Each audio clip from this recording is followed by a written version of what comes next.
In K24? No. On the big house on the hill. Oh, yeah. And welcome back to Jeff Koinange, live at the Intercontinental here with an amazing Kenyan. What a patriot. A man who literally was on the brink of losing his life, came back strong. Member of Parliament for Kamukunji, worked for years at the UN. Before that, BBC, Voice of America, even VOK. You got to tell me about VOK. Before that, keep tweeting at MP Yusuf Hassan, at Koinange Jeff, the hashtag simply Yusuf. How was VOK like? You gotta tell us. Well, I actually started at the Voice of Kenya accidentally as a presenter of as a teenager. I was 17 or 18 at that time. Yeah. They wanted someone to do a musical teenager program for one of the local languages. And I used to come on Saturdays and Sundays. And usually at weekends, people, the big presenters would fail to come, or they would come drunk. And one day, the editor at the newsroom told me, the newsreader hasn't turned up. Would you be able to read the news at 7 o'clock? No. Yes, in the evening. I read the news as a freelancer. Yeah. Were you an instant hit? I wasn't, but at least I filled the gap. And then another time, it was the end of the month, a big presenter, a television news presenter. You can name him, it's okay. Failed to turn up, and I was put on the television news. Wow. I didn't have a jacket nor a tie. Right. The news editor gave me his tie and a jacket, but because of my long legs, I had to put my hands in. And the floor manager would change the pages for me as I was reading, because I didn't want to put my hands up. Because the jacket was here. Yes. Yeah. And then one of the weekly meetings, the then chief of Voice of Kenya, James Kangwana, a very brilliant broadcaster and manager, asked and said, who is that thin, what is he, a Somali or an Arab who was reading? Yeah. And they said, oh, don't worry, he's just a part-timer, he does that. And then he said, put him on the roster, put him on the timetable. Wow. I like him. Look at that. Yeah, so that is how I started. And then I went on to be one of the presenters on Dunia Wiki Hii. And then I remember Dunia Wiki Hii. Yes, black and white TV. Yes. Yes, in which we did the program. Weekly roundup. Yeah, weekly roundup. It was great. Yes, and then I was ready to do all the jobs nobody wanted to do. And then I was spotted by the BBC. I was, after a selection process that included some of the big figures from the Voice of Kenya, I was selected out of the blue to go to London to work for the BBC. Look at you. Yeah. And the rest, as they say, indeed, is history. Well done. Cyril Hoods says, please ask Mhesh kama anataka kuwa prezo tumpe. Jeff, you are my man, but leo nimekudump for Mhesh. No, I am a very strong supporter, and I believe that the best person for the leadership that we have now is Uhuru Kenyatta. I would support him in his quest to in the next elections as well as a voter. I have no intention of running for the president or any other position until I finish the job the people of Kamukunji gave me. Oh, no, you said any other position. What about governor? No, I think it is very dangerous in this country for people who have been elected to do a particular job, spending a lot of their time looking for another job. I think the people of Kamukunji gave me the job of running the affairs, parliamentary affairs. I'm going to serve them until 2017, God willing. And when the time comes at 2017, we'll see the next step forward. What an answer. What a diplomatic answer. The UN must have helped you with that, huh? My wife never watches this show. She's watching you tonight. She says, a great lady. She says, give Mheshimiwa my salams. Great show, great subject, great choice. I want to thank her as well. She's one of the many Kenyans who have given me the heart and the energy. She came to visit me at hospital, sending me messages of encouragement and support. Yeah. And I'm really grateful to her and to you as well for your support. Oh, sweet. And the many others. Senator? No, I have no ambition. You just want to stay in tiny little Kamukunji with 200,000 people? and 4.5 square kilometers. Can you turn that around, Mheshimiwa? Can you turn the fortunes of Kamukunji around? I must say that when I was running for office, I felt that we could do things very quickly and turn it around. And in fact, in my first 2 years in office, I did quite a lot, and I was able to see instant results. And even though I have done a lot in the last 2 years that I have been a member of parliament, the challenge is enormous. This was a constituency that was very underdeveloped. It had no proper roads. The roads had fallen apart. The institutions like schools had fallen apart. The health facilities had fallen apart. And there was a general feeling of dejection among the population. So it has taken us a bit of time to lift up their spirit, to show them that in fact things can be done, to give more confidence and inspiration to the young people to do things for themselves through some of the projects that we're doing, to ensure that the CDF fund that was been looted is now being used in an accountable, transparent way, and they can see that the development projects that the taxpayer money has been spent on is visible among themselves and is yielding results. So it can be turned around, and I would hope that the county government can do more, because at the moment a lot of resources are now being pumped into the county government, and unfortunately as a Nairobian parliamentarian I don't see much of the impact of the county government. So I hope with the help of the central government and with the county government we will be able to do much for the people of Kamukunji and also for the city of Nairobi. Last time I was in the streets of Eastleigh, the roads were horrific. I think my car must have been in a crater, like, you know, half the street. Yes. How are the roads now? But now, even because of the rains have really kind of wreaked havoc in our streets. But in terms of road, I can tell you that in the last 3 years that I have been a member of parliament, we have done more than 20 roads in Kamukunji. We have done the 2nd Avenue, which is good now, which was completely run down. First Avenue has been finished now, which is a dual carriageway from Juja to almost to Jogo Road. General Wairungi is done from Kariako all the way to the end of Eastleigh Air Base. Muratina is now under construction, which is another major road linking, going through Madare into Thika Highway. And many more roads are coming up. But you know, you cannot build a place that is in ruins in 1 or 2 years. But I hope that in the next few months we'll clear much of the damaged roads. We'll do a lot of repair. We'll do some more new roads. And I think you would be able to see the difference when you come back again. Okay, I plan to. Mkenya Mzalendo asks, how will Mheshimiwa solve the problem of lack of integration and intermarriages between Somalis and the rest? I don't think that is a job for a member of parliament. Integration is a process. Integration is a willing partner and an interlocutor from another community. People evolve through time. And Kenyans, it's not only Somalis who are not integrating. Kenyans remain very separated.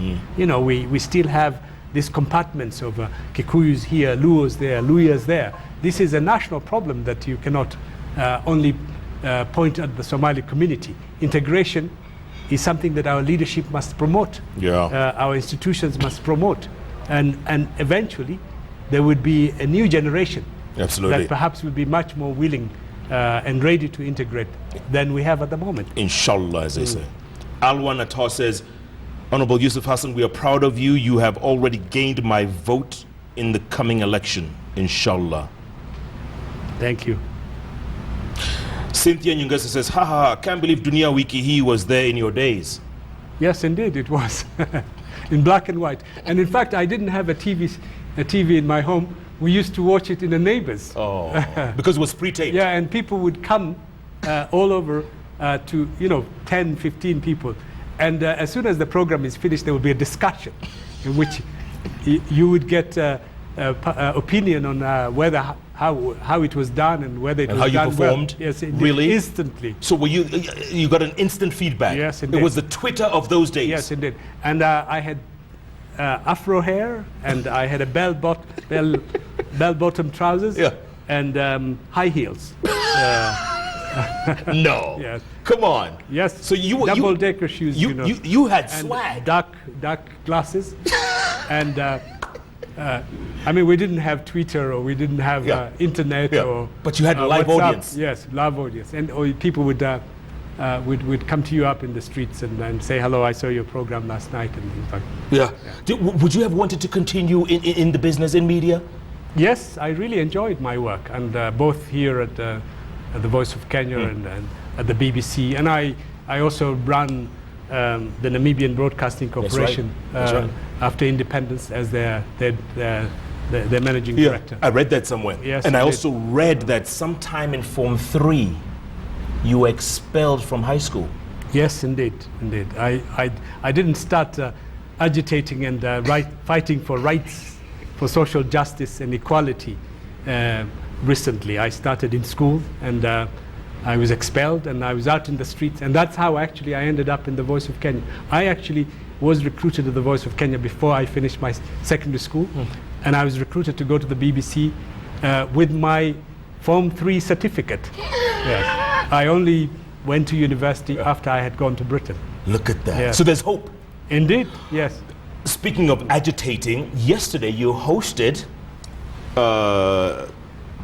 Kenya's arguably most famous writer, who's been in town last couple of weeks, of course, Professor Ngugi wa Thiong'o, who you were with back in Kenya days. You hosted him in Eastleigh. I heard Indeed. it was standing room only. Absolutely. I think it was one of the happiest moment of my life to see this great icon, this great writer.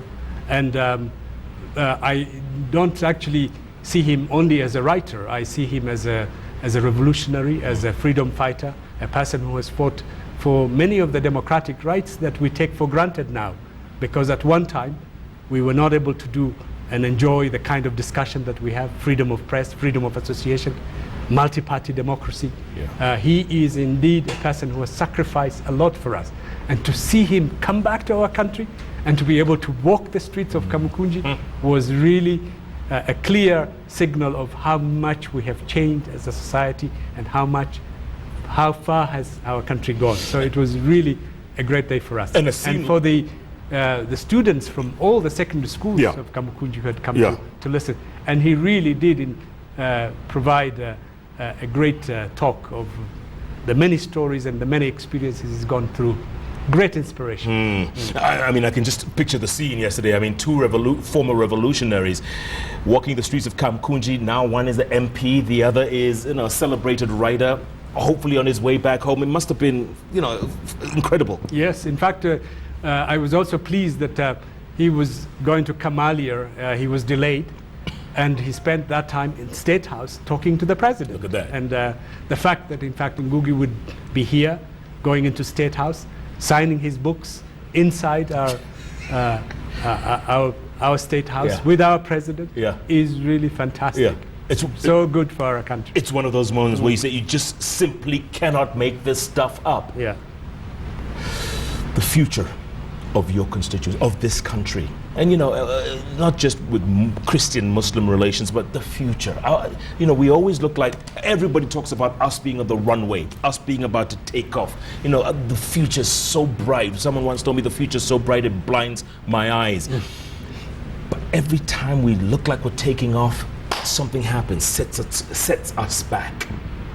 Yes, but I must say that having come through what we have come through all these years, particularly after the 2007-2008 crisis, we have come a long way.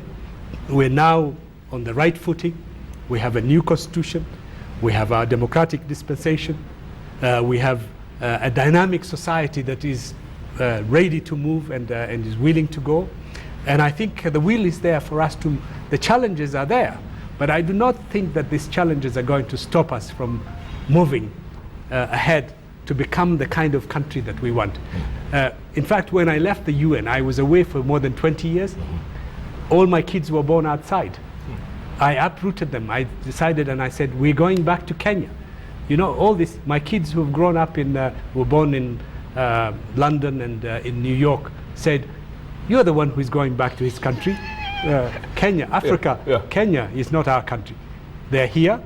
One came back to help me when I was injured.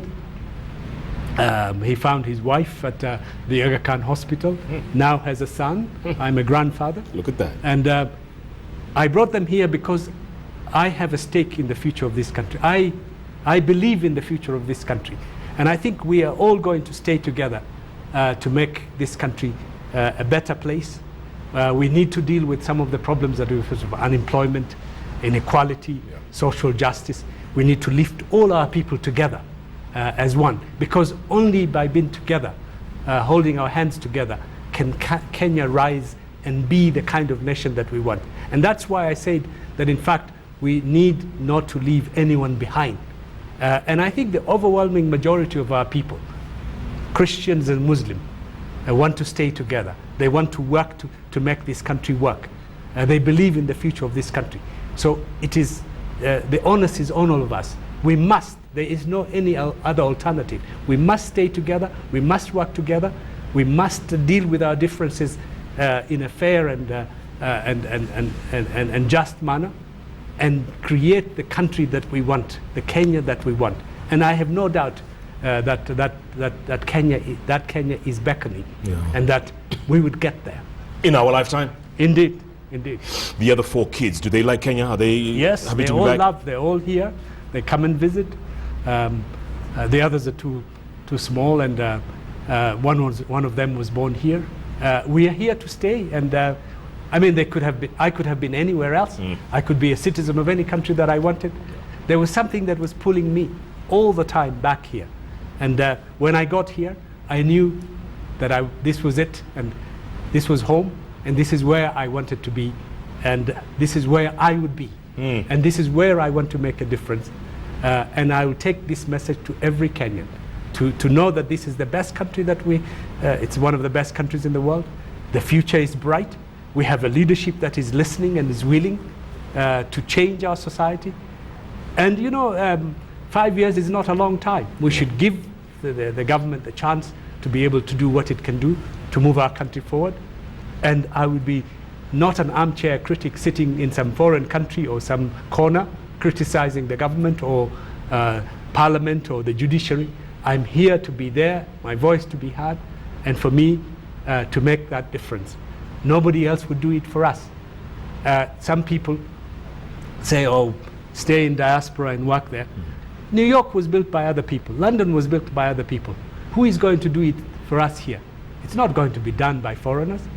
And no country has been changed by outsiders. It's up to us to create that Kenya we want and to move it forward. Wow, that's powerful, man. That sounds presidential already. You know, the great speech. I'm inspired already. Honestly, I am. And what do you tell the naysayers? What do you tell the haters? Because they are there. They say, you know what? Yeah, you're there, you worked outside, you came back, fine. You're one of the lucky ones. What about those without hope? Those without anything to look forward to tomorrow? No, I think it is only one step. It's only when you examine yourself, when you reflect, when you correct your mistakes, that you can move forward. And that's what I'm telling a lot of people, even people that I find in Kamukunji tell me, we have nothing. I was a Form 3 dropout. I had no hope. I came back to Nairobi from my school after being expelled. My family told me, oh, you're good for nothing, just go and get on. I came back to, I worked for what I could do. I sought the help of others, but I also realized the mistakes that I made, and I corrected them in my lifetime. We can all do that. Look at the education opportunities we have. When I was actually a Form 3 dropout, we only had one university or maybe 2 universities. Right. How many universities, technical colleges do we have? How many training opportunities do we have? How many youth funds do we have? We have so many opportunities now to be able to grab and develop ourselves, our skills. There are so many opportunities for self-employment that did not exist. Our economy is expanding. There's a shortage of many skills in our society. If you want to open a factory here, there's a shortage of skills. If you want to open a business here, there's a shortage of skills. Go and get those skills. Help yourself train yourself, develop yourself. The opportunities are there. The sky is the limit. So what I'm saying is that yes, you may be disadvantaged. We would hold your hand, we'll lift you up. Come up, speak up. Absolutely. Good point. Good point. I'm going to read just a couple more tweets, and then Mheshimiwa, you get the final word. You can talk to your people using that camera there. But before that, Humphrey Obura says, very inspiring story.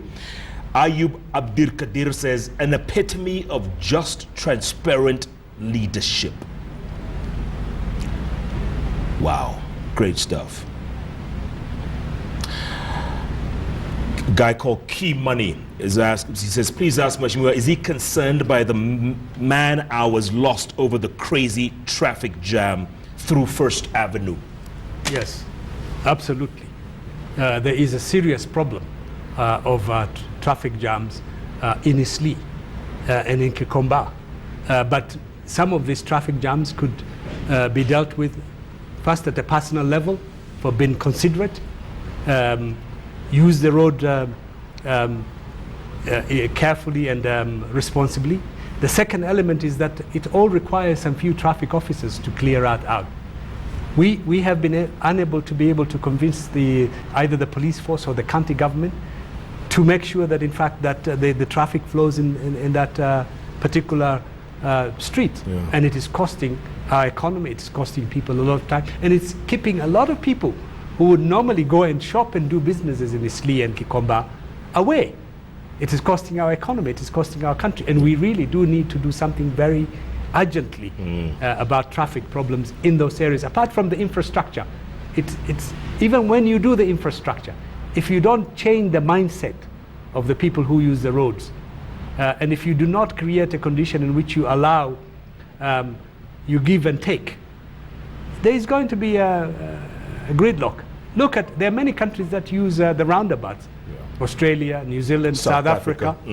But the way they use it is that people have been trained, they're courteous, they're willing to give way. There's courtesy. Yes, you indeed. get to a roundabout, whoever got there but first. The Kenyan hard mentality that I find on the roads is just amazing. Incredible. Yes, it will take a bit of time. Even when we build the best roads in this city, we'd still have those problems unless we're able to change our mindset and be able to be different. I found that also because of my disability, is that the Kenyan person is pushing to go somewhere. When you're walking in a pavement with even a wheelchair, or when you're using crutches, they don't see you. No. You're invisible. And sometimes you have to stop and stand on the side, otherwise that particular person will go through you. They'll run you down. Yes, I mean. Come on. And they don't mean to do what they're doing. It's just that they're either on the phone or their thoughts are somewhere else. They're not considerate. Oh, Lord. Yes. And some of the drivers are the same. I can't cross Parliament Road. I usually cross from Parliament to KICC where my office is. It is a very dangerous situation for a disabled person to use those zebra crossings because there's no consideration. Mindset. Yes, but people they put on the brakes, they see you, and that is when they realize, oh, I'm sorry. Yes, but by then you have been hit. It's too late. Yes. Goodness. Something needs to be done. Yeah, we do need. Mheshimiwa, we have literally 2 minutes to go. That's your camera over there. Speak to your people.